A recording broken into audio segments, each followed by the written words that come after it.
Welcome back. I'm Kimberly Andrews. I'm Susanna Calvert, and this is the second episode of Brown Thumbs Turn Green series of the Foundation for Family and Community Healing's folder on Feed Yourself, Feed Earth. We talked about how we wanted to learn how to feed ourselves in partnership with Earth, but Kimberly and I have brown thumbs, and so we want to make our brown thumbs turn green in this series and learn to take care of ourselves, feed ourselves, but in partnership with Earth. And no chemicals for anyone. No none chemicals. For us, none for Earth. That's right. We're going to care for all of us together. And so in this episode, we are going to talk about how we are going to be caring for Earth holistically while we're caring for ourselves. We're going to be doing so physically, emotionally, and spiritually. And at the end, we want to invite you to join in with us as we go about this fun learning process. And we're going to start planting our gardens. We're going to start planting our gardens. So we'll tell you about what our plans are for our gardens. It's time to get real.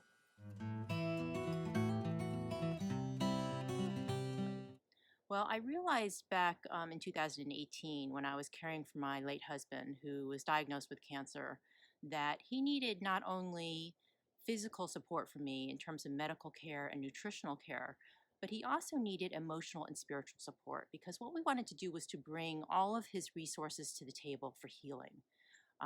He needed to feel safe, loved, and cared for, and that he tap into whatever spiritual processes and support that he could get for whatever it is he wanted to create for himself. And so I realized during that time that this is what Earth needs from us as well. And I especially noticed this because while I was caring for Chris and after he passed away, I would just sit on my deck and be present with the forest, the creek, the birds, and the insects. And Earth was there for me for support and love when I needed it.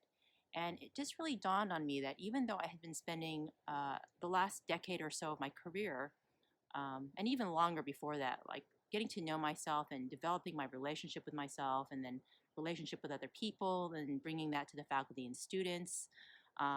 Even though I was attending to those relationships, I realized I was not doing that in the same way with Earth. Even though Earth was there when I needed her support and had been there my whole life, even though I had spent much of it cloistered away in my air-conditioned home behind my computers and TV. And so I feel like what Earth really needs right now is our holistic care and support.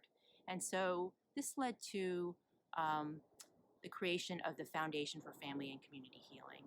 It was based on this idea that our relationships are so important, and our mission is to help others learn to create healthy and rewarding relationships with themselves, each other, and Earth.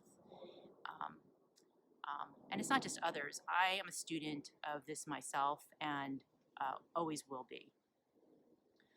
So this YouTube series is about helping us and others learn with us about how to create a healthy and nurturing relationship with Earth, one that is reciprocal. It helps to care for ourselves and Earth at the same time.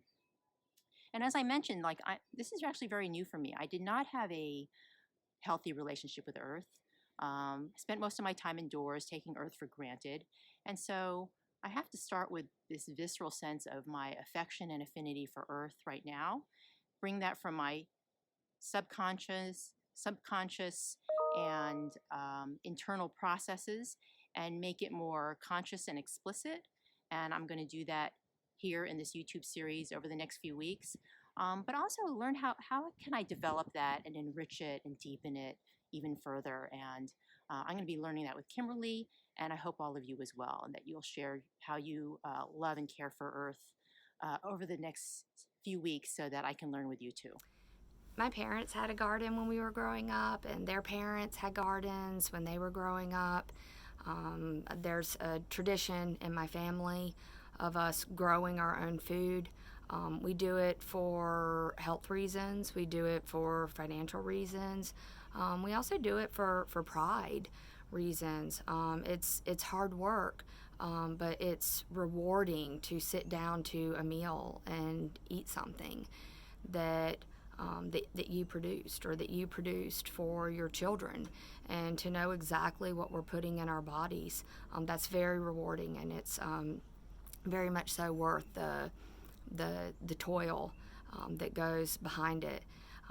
And playing in the garden as a kid, it was like this ecosystem that was so visible and so accessible, and I saw the mice, and I saw the insects, and I saw the Japanese beetles that weren't supposed to be there. And my mom brilliantly staged a competition where my brother and I would have competitions for how many Japanese beetles we could remove.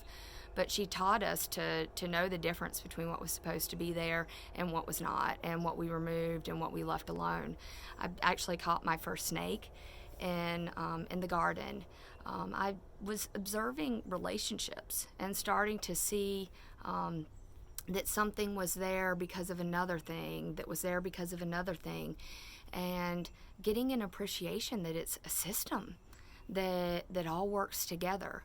And gardening is also a relationship of how we work together for the earth. So I grew up and I became an ecologist, and the garden was certainly one of the early influences of that, and certainly catching a snake. I have a specialty in reptile biology. And what I want to do with this program is I want to get back to that relationship with food and that relationship with earth. And I want that to displace some of my dependence on the grocery store. My parents still garden. My brother's a chef, and I deviated from this family tradition of food and pride in food. And I got busy. It's the classic story of just falling out of habit with something, but it's there. The instinct is there. Not only is this how I was raised, but this isn't just my roots. It's also your roots. It's all of our roots. In human history, we all fed ourselves. We're here because people fed themselves. And as part of my work with the foundation, I want to rebuild these relationships, and hopefully alongside you, who will be rebuilding this relationship and awakening your inner self to get back to feeding yourself.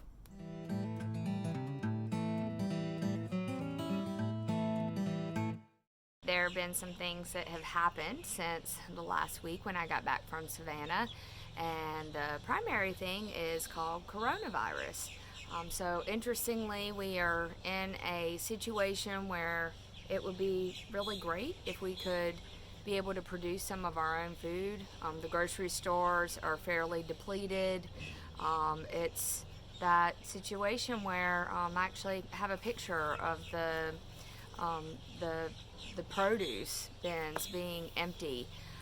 So interestingly, this not only is a utilitarian exercise, it now has become incredibly timely.